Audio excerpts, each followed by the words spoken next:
Цокот копыт, фырканье лошадей, услышав необычные звуки, доносящиеся с улицы, десятки учащихся новой школы в селении Алхасты с первым звонком побежали к месту, где, как оказалось, собрались участники конно-спортивного клуба любителей верховой езды «Дикая дивизия». Элиас Мальсагов приехал из города Карабулак верхом на лошади вместе с маленьким односельчанином. Дорога была не близкой, делится Элиас, но упустить такую возможность он не мог. О, дух хам заменять, мотоцикл, не мотоцикл, дух хам лил дед, а по молодости. И город дат конечно денс кое хобби пока придумать аятас. Одна из причин этого собрания – длительная конная прогулка, полезная физическая нагрузка на свежем воздухе для себя и для животного. Это очередная наша выездка. В этот раз нас пригласили в Алхасты, братья. Сейчас мы еще не все собрались, сейчас дособеремся все, спустимся к реке, посидим, попьем чай, поговорим. Немного дав отдохнуть и себе, и животным, более 40 джигитов из разных сел Ингушетии двинулись дальше. На всем пути их встречали добродушными взглядами прохожие, в знак приветствия сигналили автомобилисты. Некоторые всадники одеты в национальные черкесские, другие просто в попахах из овчины. Все они словно продолжают путь наших предков из дикой дивизии, как и 100 лет назад. Не знаю страха, не боится пуля, нас веду атака храбрыми рычули.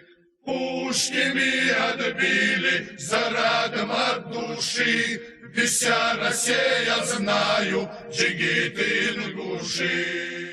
Спустя полчаса ингушские всадники прибыли на окраину Алхасты, живописное место отдыха для жителей села и близлежащих окрестностей. Основной контингент конно-спортивного клуба – представители молодежи от 17 лет и старше, а самому молодому наезднику Ибрагиму Мархиеву всего 12. Но несмотря на это, он один из самых активных участников движения. Давно у тебя эта лошадь?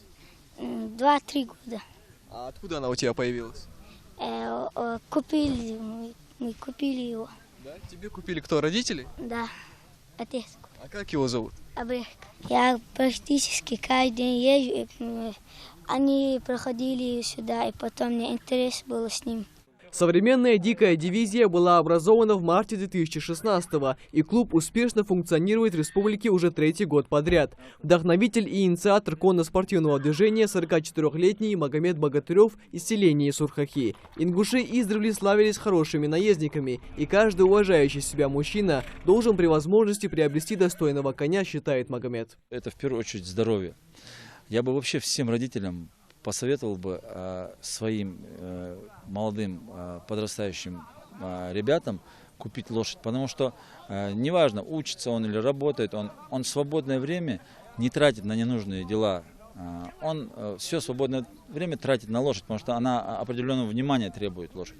К этому времени все всадники уже привязали своих лошадей, а местные ребята успели приготовить все необходимое для хорошего отдыха гостей из дикой дивизии. На сегодняшний день конно-спортивный клуб насчитывает в своих рядах более 300 всадников. Всех их объединяет любовь к верховой езде и чувство патриотизма. Самое ценное для джигитов – это дружба и сплоченность во всем. Михаил Тангиев, Адам Далаков, Новости 24.